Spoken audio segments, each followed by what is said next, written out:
آپ نے تاریخ میں پڑھا نہیں؟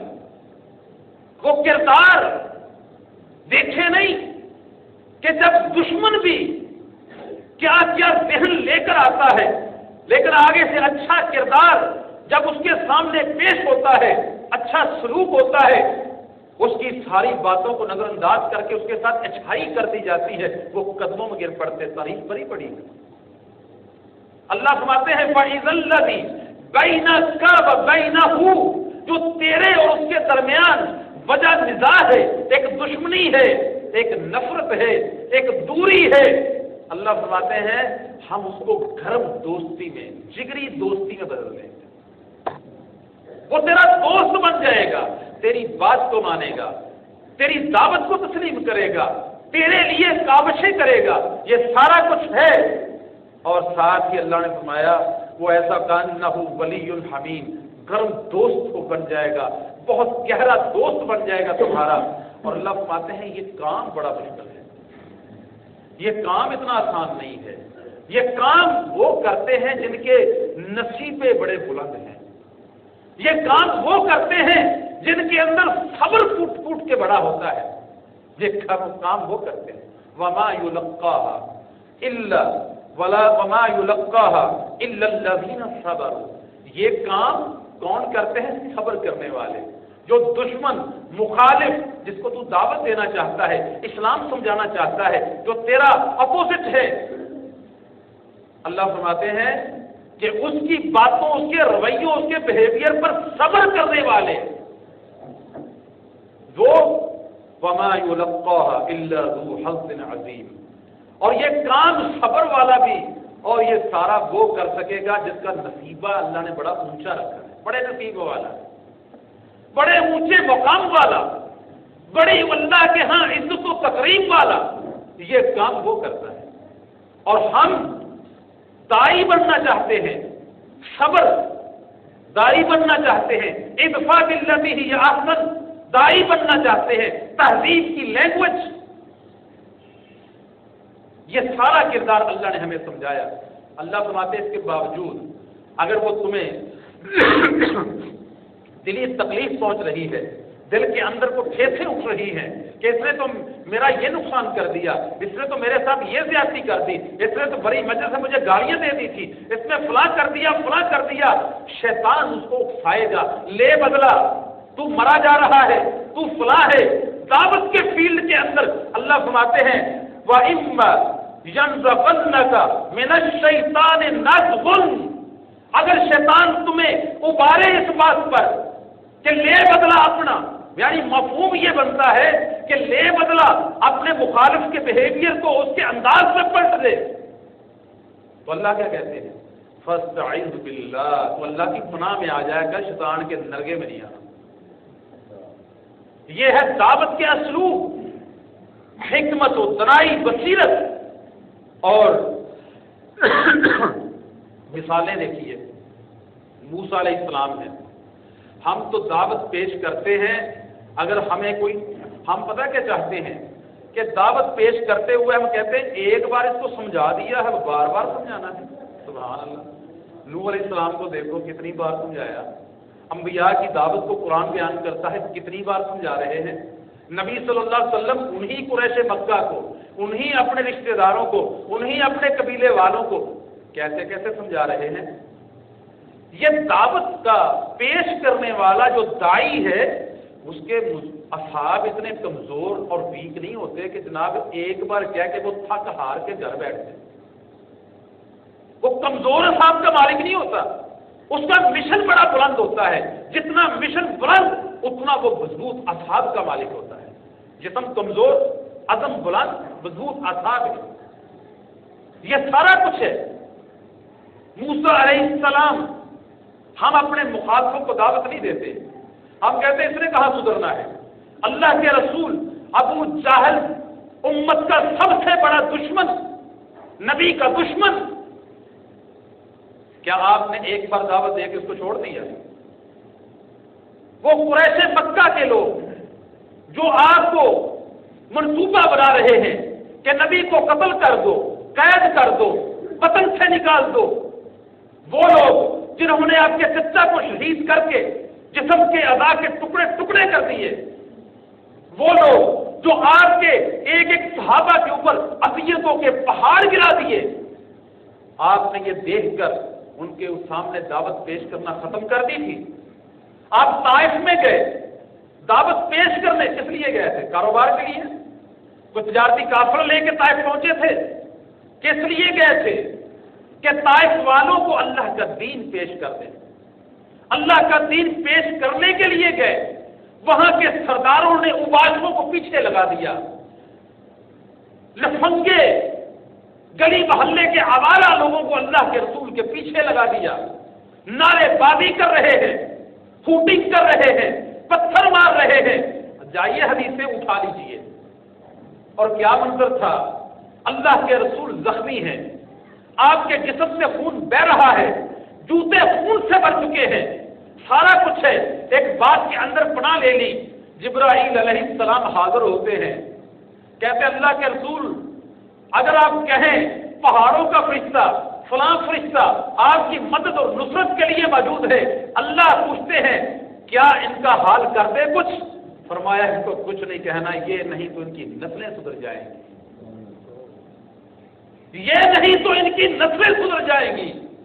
میرے بھائیوں، یہ تو انبیاء کا کردار ہے۔ ہم تو ایسے فتوے بازی کرتے ہیں کہ ایک مسلمان کلمہ پڑھتا ہے، عمل میں کمزور ہے، عقیدہ خراب ہو چکا ہے، ماحول اس کے اوپر اثر انداز ہو چکا ہے، ہم اس کو اسلام سے جناب کمان میں ڈال کے ایسے پھینکتے ہیں کہ اسلام کے دائرے سے ایک بار کا۔ یہ ہمارا انداز ہے، ہمارے اسلاف کا یہ انداز نہیں تھا۔ میرے بھائیوں، اب دیکھیے عیسیٰ علیہ السلام ہیں، ان کے ماننے والے عیسائی، ان کا کیا عقیدہ ہے؟ اللہ کا بیٹا ہونے کا عقیدہ، تثلیث کا عقیدہ، جو سب سے بڑا شرک ہے۔ قیامت کا دن وہ منظر دیکھیے، نبی لوگوں کو جہنم کا ایندھن بنانے کے جو نہ خواب نہیں دیکھتے، وہ لوگوں کو پکڑ کے جنت کا باسی بنانا چاہتے ہیں۔ میدان حشر ہوگا، قرآن ہے، میدان حشر ہوگا، اللہ پوچھیں گے اے عیسیٰ کیا تو نے اور تیری ماں نے یہ بات کہی تھی کہ مجھے چھوڑ کر تمہیں الہ بنا لے؟ یہ تیرے بعد اور کیا کہتے ہیں کہ اے اللہ تو ہمارے سارے معاملات کو جانتا ہے، اب اگر انہوں نے یہ کیا ہے شرک ہے، نبی کہتا ہے اللہ پڑھ لا بجانا چھوڑ دے اگدے میں سنانے سے کچھ نہیں کیا۔ فرمایا اللہ اگر تو معاف کر دے تو تیرے ہی بندے۔ کن کو کہا جا رہا ہے؟ کن کے بارے میں ہوگا؟ اے اللہ یہ تیرے ہی بندے ہیں، اگر تو ان کو معاف کر دے تو تو مالک تجھے کون پوچھنے والا ہے۔ یہ نبی کا کردار یہ ہے کہ جو دوسرا انسان ہے وہ کوشش یہ ہے جہنم سے بچ جائے، کوشش یہ ہے جنت کا باسی بن جائے۔ ہمارے ہاں ایسی ایک ذہنیت پیدا کر دی گئی کہ دوسرے بندے کا ویژن برداشت ہے ہی نہیں، اور ایک لمحے کے اندر ہم اسلام سے خارج کر کے اس کے دنیا سے ہی آگے بھیج دیتے ہیں۔ یہ ہمارا کردار بن چکا معاشرے کے اندر۔ اللہ کیا فرما رہے ہیں؟ موسیٰ علیہ السلام کی ڈیوٹی لگائی کہ جاؤ فرعون کی طرف۔ کون ہے فرعون؟ کہتا تھا انا ربکم الاعلی، میں سب سے بڑا رب ہوں۔ ایسے دعوے دار کو بھی اللہ دعوت کے لیے موسیٰ اور ہارون کو بھیج رہے ہیں۔ نصیحت کیا کر رہے ہیں؟ نصیحت کیا کر؟ جاؤ جا کے فرعون کے اوپر فتویٰ ٹھوک دو، یہ نصیحت کر رہے ہیں؟ نہیں، اللہ نے نصیحت کیا کی؟ اذهبا الى فرعون انه طغى، جاؤ دونوں، اے موسیٰ اور ہارون جاؤ دونوں فرعون کی طرف، وہ بڑا باغی ہو چکا ہے، طغى بڑا باغی ہے۔ اور کیا کرو؟ اتنا بڑا باغی کہ اپنے آپ کو رب العالی کہتا ہے، سب سے بڑا رب مانتا ہے، کہلواتا ہے، منواتا ہے۔ لیکن جا کے کیا کرنا ہے؟ فَقُولَا لَهُ قَوْلًا لَيِّنًا، جاؤ اس فرعون کے پاس اور اس سے بات بڑی میٹھی، نرم، اٹریکٹو، جو اس کے دل میں رچ بس جانے والی ہو اس انداز میں اس کو میرے دین کی دعوت پیش کرو۔ کس کو کہا جا رہا ہے؟ کس کے بارے کہا جا رہا ہے؟ فرعون کے بارے میں۔ موسیٰ علیہ السلام کی ڈیوٹی، ہارون علیہ السلام کی ڈیوٹی کہ جاؤ، بڑا باغی تو ہے وہ، پر دعوت پیش کرنی ہے۔ فَقُولَ لَهُ قَوْلًا لَيِّنًا، اس کو نرم انداز میں جا کے سمجھاؤ، اچھے انداز میں جا کے سمجھاؤ۔ پھر لَعَلَّهُ يَتَذَكَّرُ أَوْ يَخْشَىٰ، شاید کہ وہ نصیحت پکڑ لے اور وہ اللہ سے ڈر جائے۔ ہماری نا امیدی اور مایوسی کی حالت یہ ہے، اللہ اتنے بڑے باغی کے بارے میں بھی موسیٰ علیہ السلام سے کہہ رہے ہیں کہ نرمی سے جا کے اچھائی کے ساتھ اس کو دعوت پیش کرنی ہے، شاید کہ وہ سدھر جائے، نصیحت پکڑ لے اور اللہ سے ڈر جائے۔ ہم یہاں پہلے ہی فیصلہ کیے بیٹھے ہوتے ہیں اس کو دعوت نہیں دینی، اس نے سدھرنا ہی نہیں ہے۔ ہمارا پہلے سے فتویٰ ہوتا ہے، ہمارا پہلے سے مائنڈ سیٹ بن چکا ہے۔ کس نے بنایا؟ یہ شیطان نے ہمارے ذہنوں کے اندر یہ باتیں ڈالی ہیں کہ جناب وہ نہیں سدھر سکتا، چھوڑو اس کو۔ لیکن میرے بھائیوں یہ انداز ہیں۔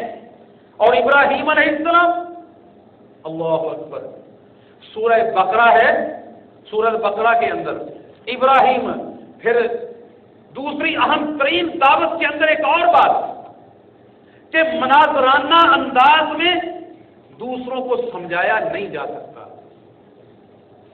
مناظرانہ انداز میں دوسروں کو مولڈ کرنا بہت مشکل ہے کہ آپ اس ذہن کے ساتھ کسی کے ساتھ بات کریں کہ میں نے اس کو شکست دینی ہے، میں نے ثابت کرنا ہے یہ غلط ہے، یہ شکست کے ذہن لے کر جا کے اس کے ساتھ بحث و مباحثے کرنا میرے بھائیوں نہیں، دلیل کے ساتھ اس کے ذہن کو بدلنا مقصود ہوتا ہے۔ لوگوں کو شکست دینا مقصود نہیں، ان کے دلوں کو جیتنا مقصود ہوتا ہے۔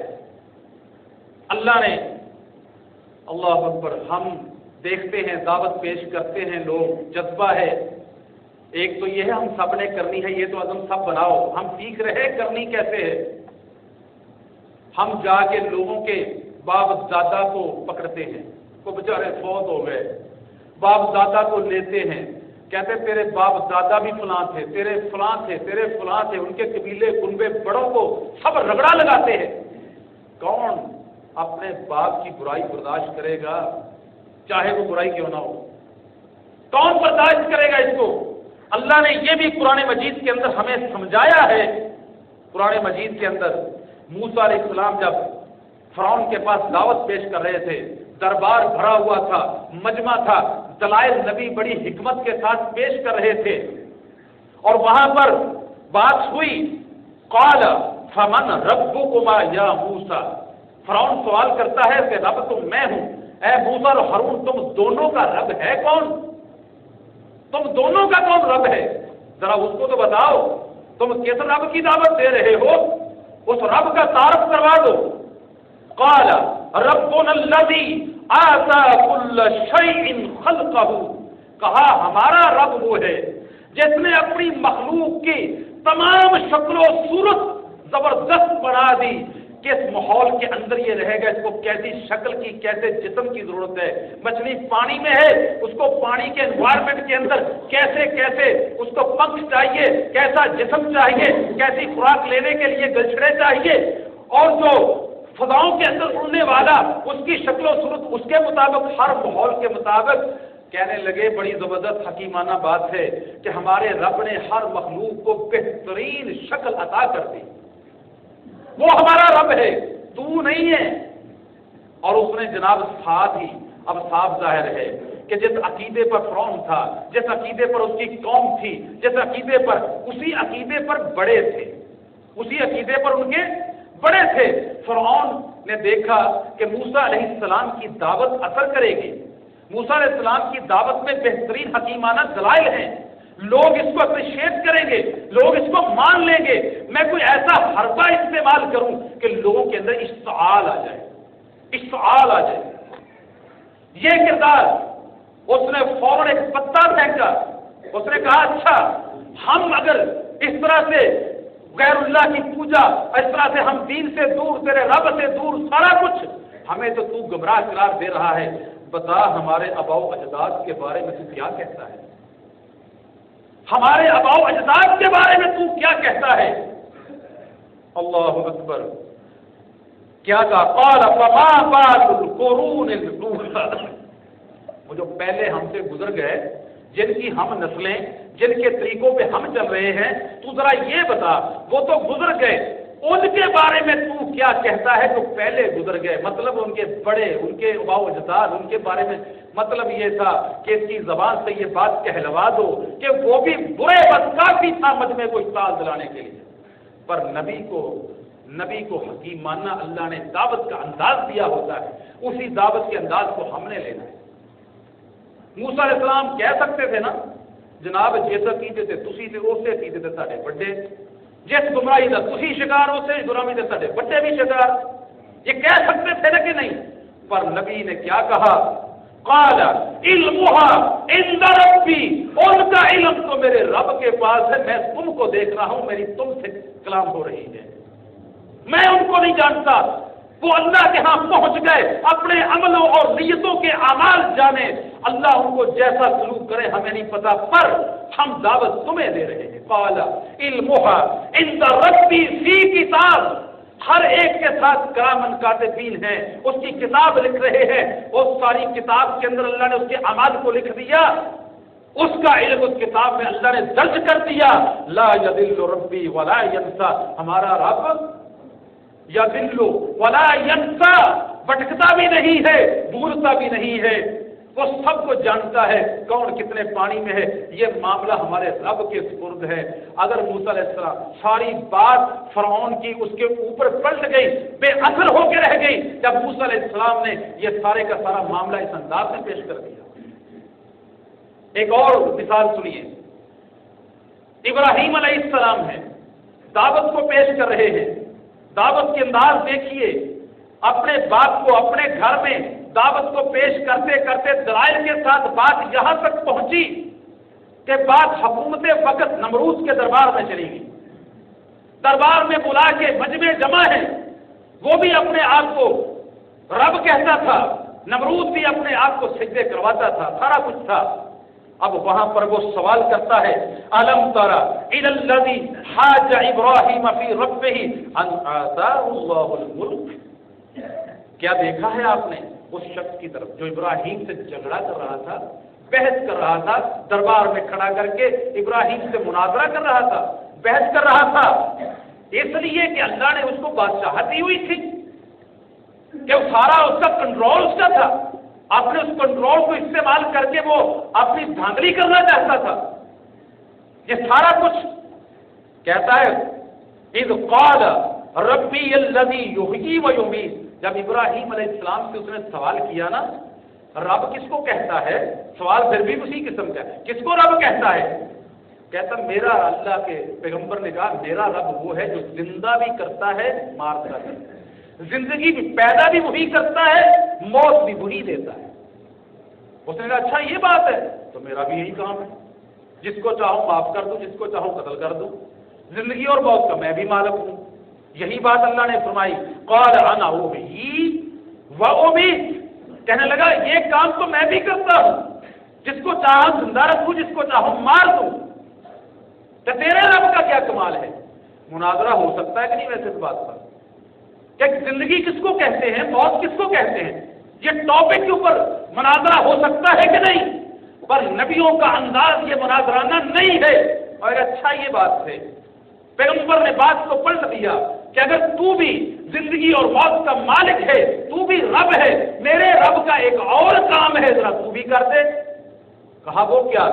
فرمایا قال ابراہیم فإن اللہ یأتی بالشمس من المشرق فأت بها من المغرب، اگر تو بھی رب ہے، میرے رب کی تو صفت یہ ہے کہ مشرق سے سورج کو نکالتا ہے، اگر تو بھی پاورفل ہے، زندگی موت کا تو بھی مالک ہے، تو اس کو مغرب سے نکال دے۔ فَبُهِتَ الَّذِي كَفَرَ، دلائل کے اندر اس لاجواب ہو گیا، حیران ہو گیا، منہ بند ہو گیا اس کا، اور مجمع سمجھ گیا بات کیا ہے۔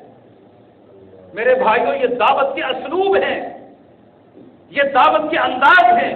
وقت تھوڑا ہے، ایک اور بات سن لیجئے، یہ جو حکمت و دانائی بصیرت ہے، یاد رکھیے یہ اللہ کا عظیم تحفہ ہے، قرآن مجید کے اندر ہے وَمَن يُؤْتَ الْحِكْمَةَ، جس کو اللہ نے حکمت دے دی، سمجھ بوجھ معاملہ فہمی دے دی، اور وہ معاملے کو جان کر سمجھ کر اس کے مطابق اس کو ڈیل کر کے مسائل کو حل کرنے کا اللہ نے اس کو ملکہ دے دیا ہے۔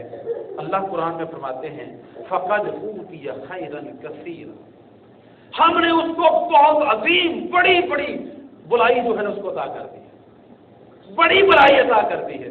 میرے بھائیوں کچھ حکمت کی باتیں اللہ کی طرف سے ودیت ہوتی ہے، کچھ انسان حکمت کی باتوں کو سیکھتا ہے، اور نبی صلی اللہ علیہ وسلم کا تو فرمان ہے کہ حکمت کی بات کہیں سے بھی ملے تو وہ تو مومن کی کھوئی ہوئی میراث ہے۔ حکمت کی بات، اچھی بات کہیں سے بھی ملے تو وہ تو کھوئی ہوئی بات ہے، مومن اس کو لے لیتا ہے، مومن اس کو پکڑتا ہے۔ میرے بھائیوں یہ دعوت کے فیلڈ کے اندر ہم نے کیسے کام کرنا ہے، انشاءاللہ ایک جمعہ اس کے اوپر اور پڑھیں گے۔ میں اب چند پوائنٹوں میں بات کو ختم کر رہا ہوں کہ ایمان جو دعوت پیش کرنا چاہتا ہے سب سے پہلے اپنے ایمان کو درست کرے، اس کے بعد وہ اپنے علم کو پختہ کرے، قرآن کو سیکھے، حدیث کو سیکھے اور علم کو جانے، اور تیسری بات اپنے عمل اور کردار کو اس علم اور ایمان میں ڈال لے، اس کا جسم، اس کا رہن سہن، اس کی سوچ فکر وہ اس ایمان اور علم کے مطابق ہو۔